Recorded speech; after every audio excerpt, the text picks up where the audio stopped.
Welcome to this week's Confession of a Fitness Professional. I'm your Fit Pro, Andra Anderson, and we're going to dive in. If you're watching this, I'm trying a new angle, and it's like the camera's a little bit higher. We'll see how this goes. We'll see.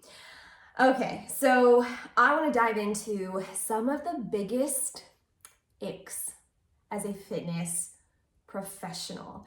So if you are a fit pro or you are aspiring to become a fit pro, think of these as some beige and red flags.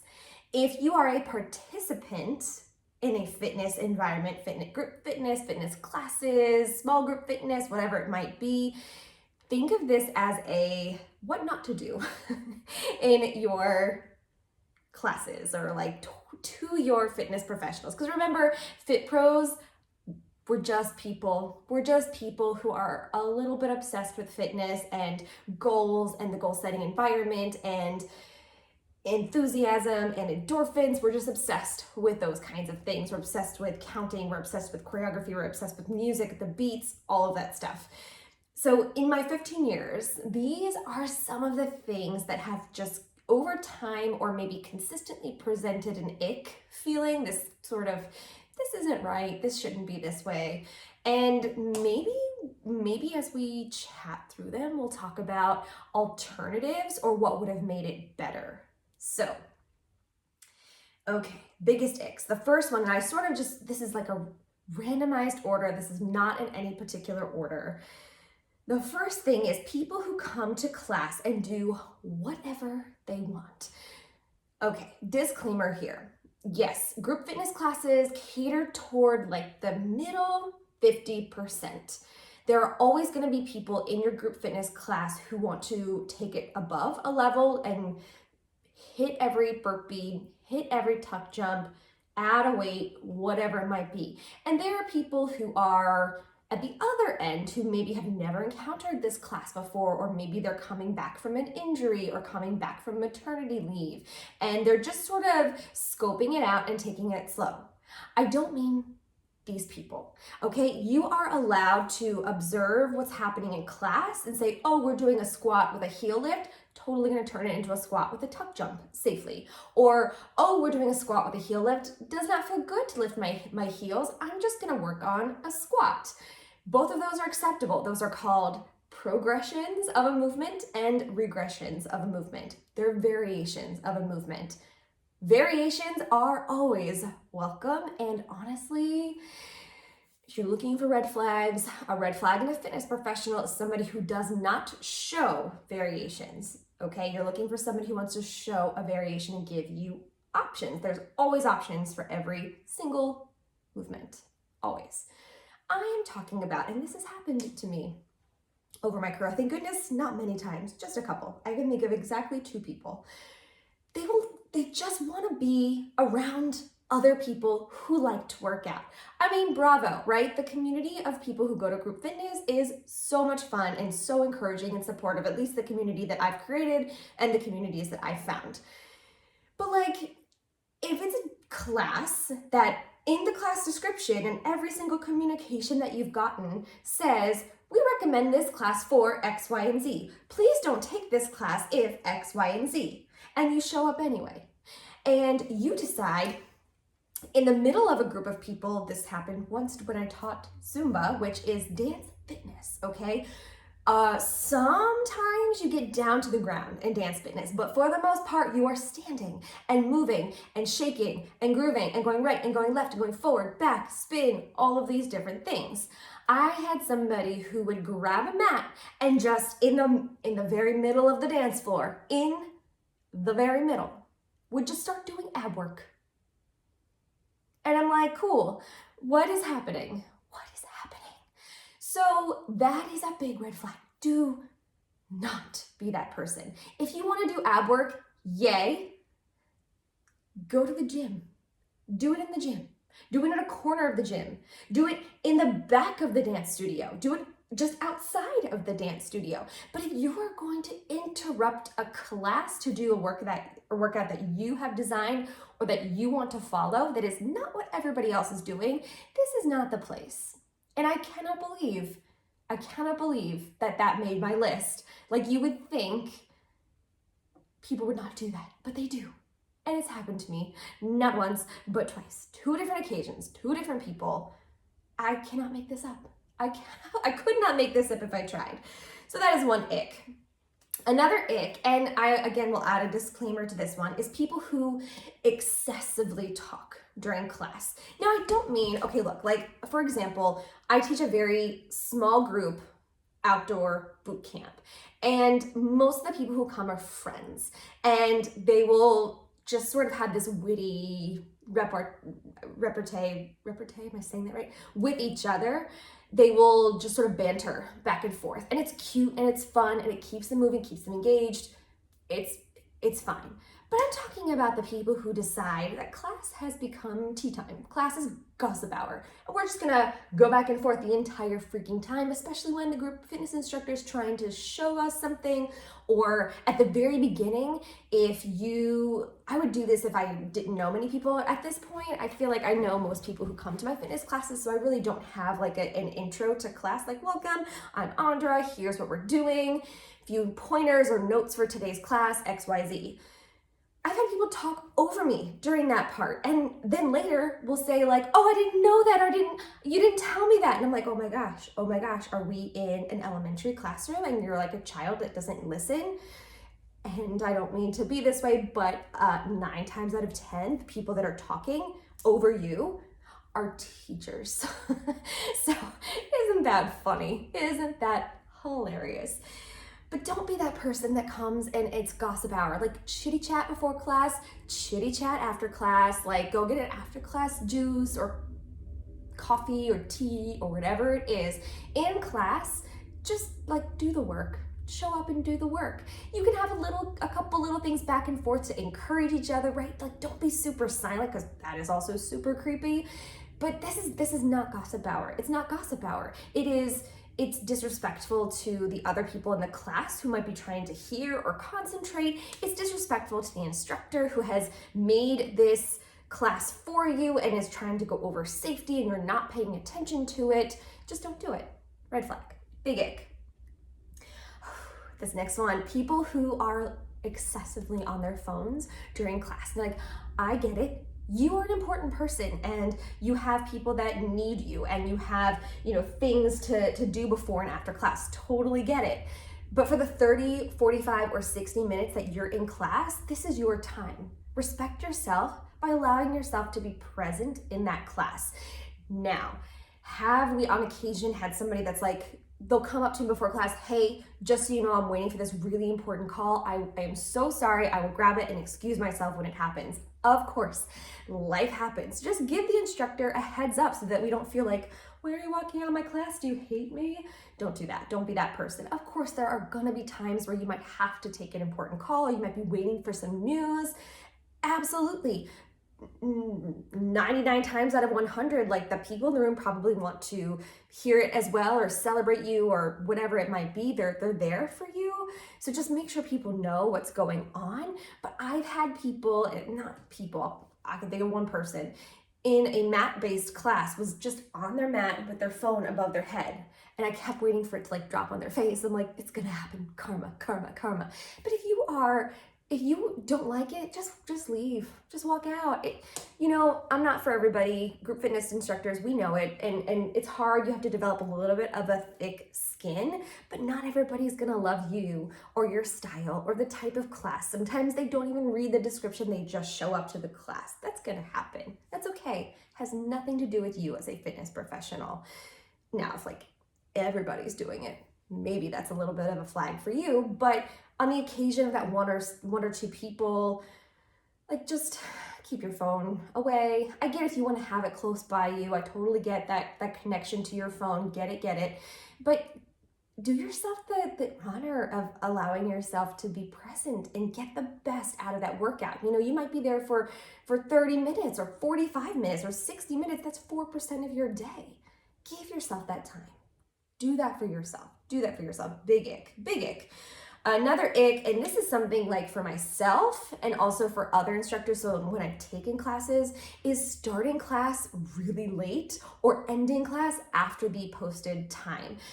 Now, people choose, for the most part, I think, people choose a class time that works with their schedule, and they know, okay, I'm in here from 5 to 6, and at 6, I'm going to be walking out the door to my car so I can get to this thing at 6:30, or I could be home to make dinner, whatever it is. We need to be respectful of people's time.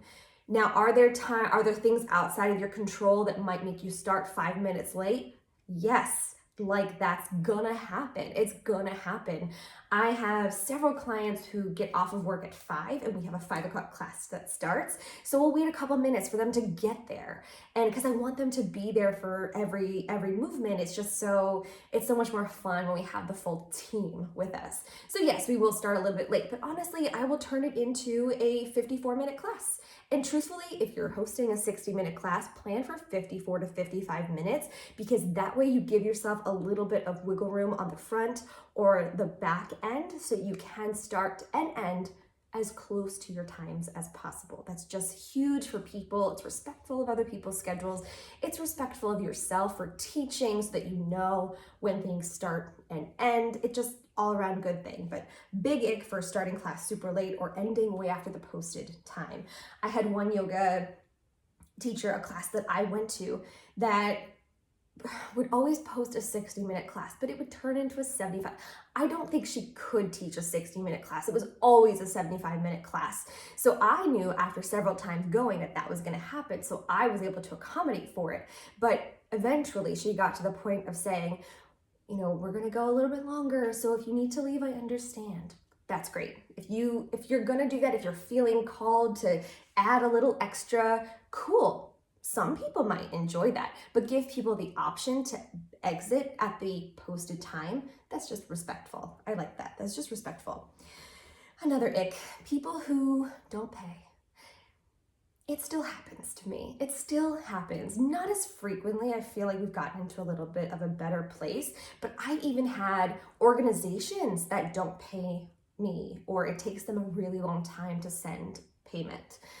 For that, I'm a little more lenient, and luckily, fitness at the moment it's not my full-time gig, so having a little bit of that flexibility, like I'm okay if it takes them several weeks to pay me, but I have had vendors and I've had individuals who just don't pay, and I don't get it, and it's so weird. And occasionally people will forget, and then they'll be like, "Oh my gosh, I'm so sorry.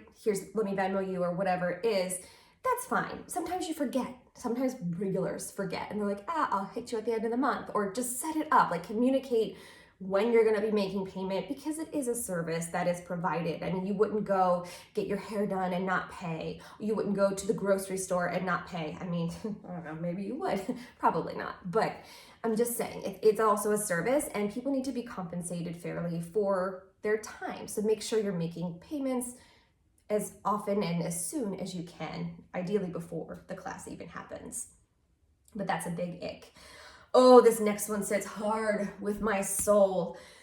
Big box gyms, big corporations thinking that it is okay to pay experienced fitness instructors $15 to $20 per class.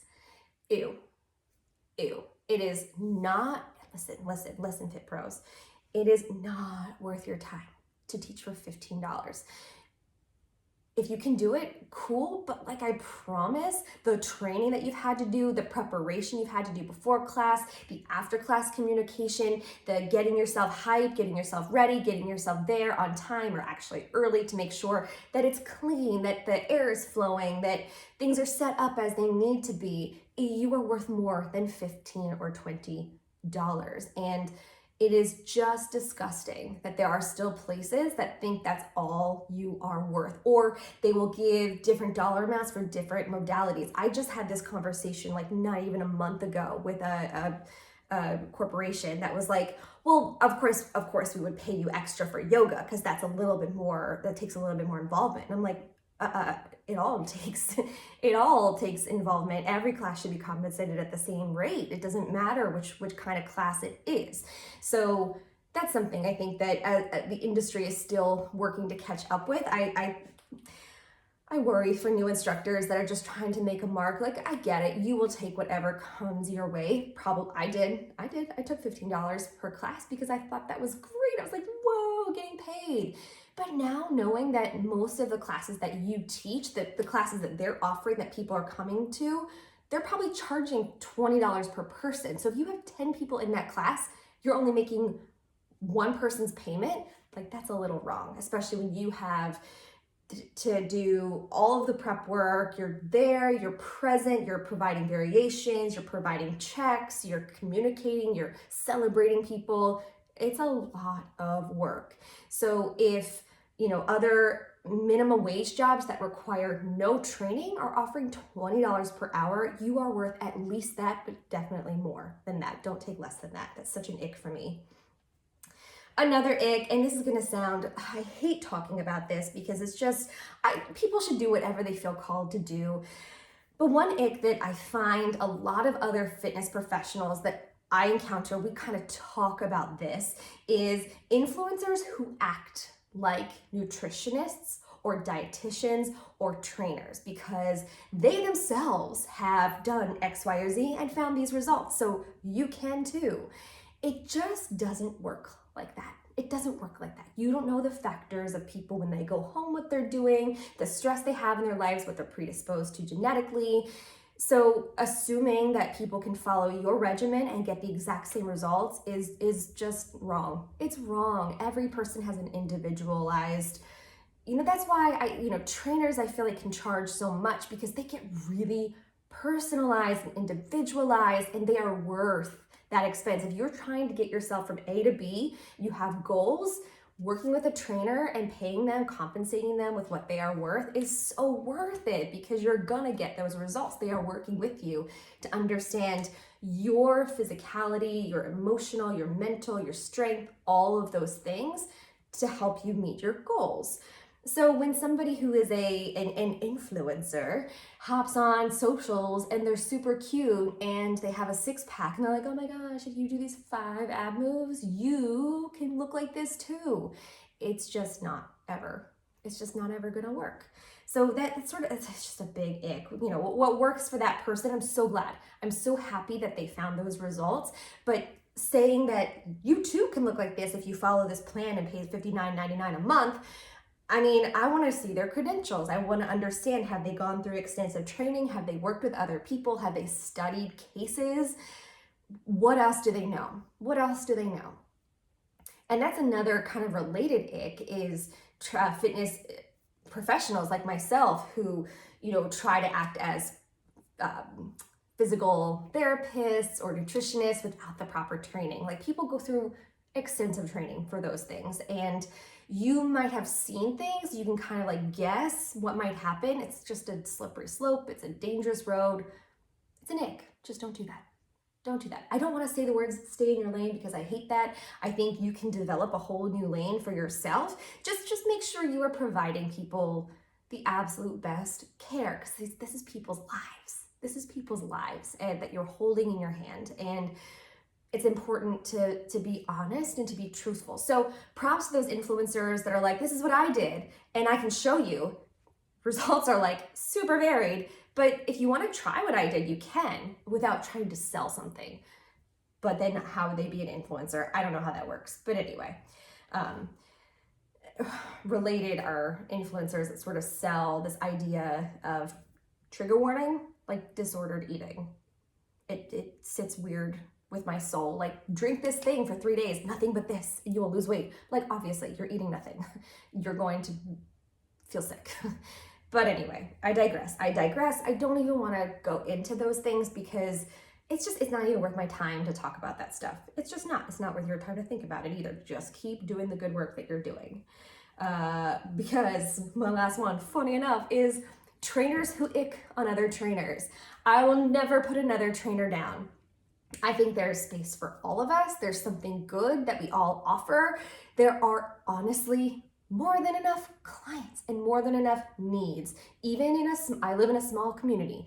Even in a small community, there's a need for a lot of help. You as an individual cannot offer 24/7 services. You just can't.